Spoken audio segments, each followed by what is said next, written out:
computer. See ya. I'm there. Okay, sorry. Not a very good video talk. Alright, so today I'm going to be talking about why parents should not spank their children.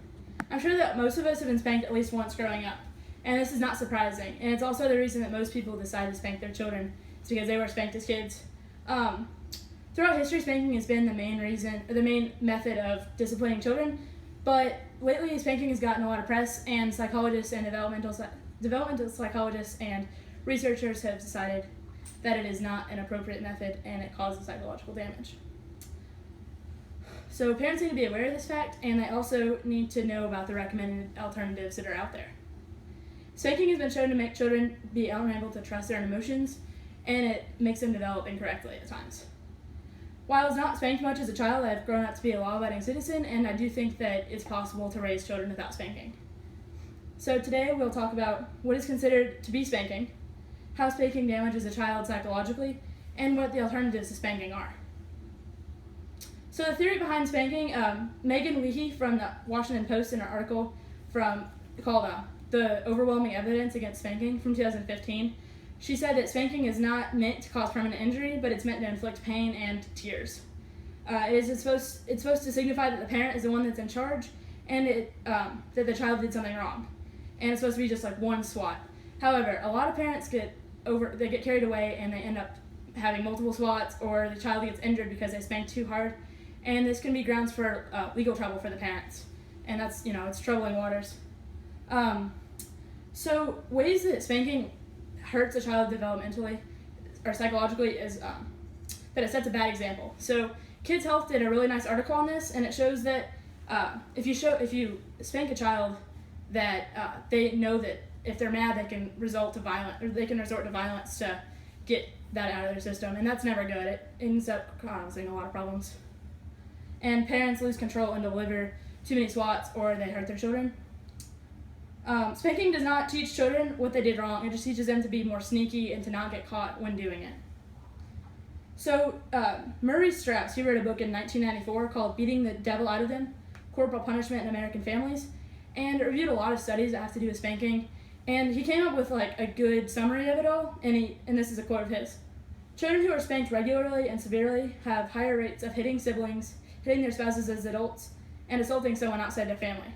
Children who are frequently spanked for lying, cheating, hitting siblings, and being disobedient are likely to display these kinds of antisocial behaviors. So the things that we're punishing people for, they end up doing more of. So that's pretty important. I think that we need to look at other methods and teach kids how to behave appropriately and not just hit them for what they do. It doesn't work. Children that are not spanked score better on cognitive tests. Strauss theorizes this is because the parents are talking to their kids more, and they have more verbal skills, and they can show what they know better, and they have better reasoning because their parents talk to them more. So there's a few alternatives to spanking, and I'm going to outline 3 of those. So there's positive reinforcement. So rather than just doing something when a child does something wrong, you compliment them when they do something right. Everybody wants to be happy, and a way to make somebody happy is to compliment them. So if they clean up their room, or they're nice to their siblings, you can say, hey, thank you for being nice to your sibling, or doing what's right. It works better than punishment because it's not just getting away from what's bad, it's doing what's right. And you have to be very specific when giving these compliments. Don't just say good job. Tell them why they did something well. Say, this is really great that you did it this way. You also need to set clear expectations. Explain to children exactly what is expected of them, and don't punish them for breaking rules they don't know about. So if a child draws on the wall, don't say, I'm going to punish you, you're never going to watch TV again. Say, we don't draw on walls in this family. We respect property. So say, next time, you're going to have a 5-minute timeout, or next time, you're going to have to clean that up. But don't punish them the very first time they do something, because they don't know that they did anything wrong.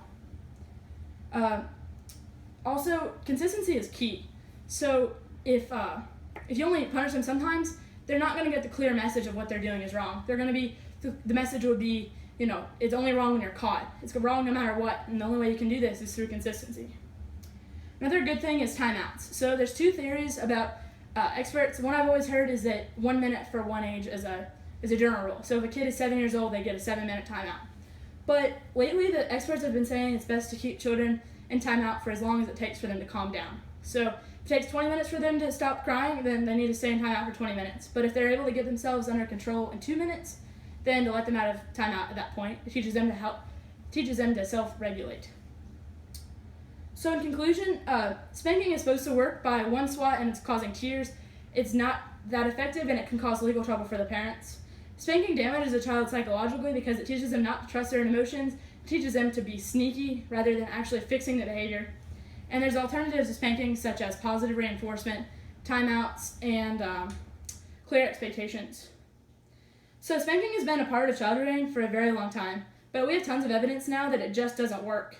When parents spank their children, they're often doing so for the wrong reasons or too severely. It can cause serious psychological problems, and it can also cause children to become sneakier rather than addressing the real issue. So there's a bunch of alternatives, and it's the responsibility of the parent to find the one that works for their family. The pediatricians are always open to questions about this. They want to stop child abuse as much as possible, and spanking often turns into that. So if parents have any more questions, they can definitely ask them. And if you have to take anything away from my speech, it's that you shouldn't spank your kids because it doesn't work. There's better alternatives out there. Thank you.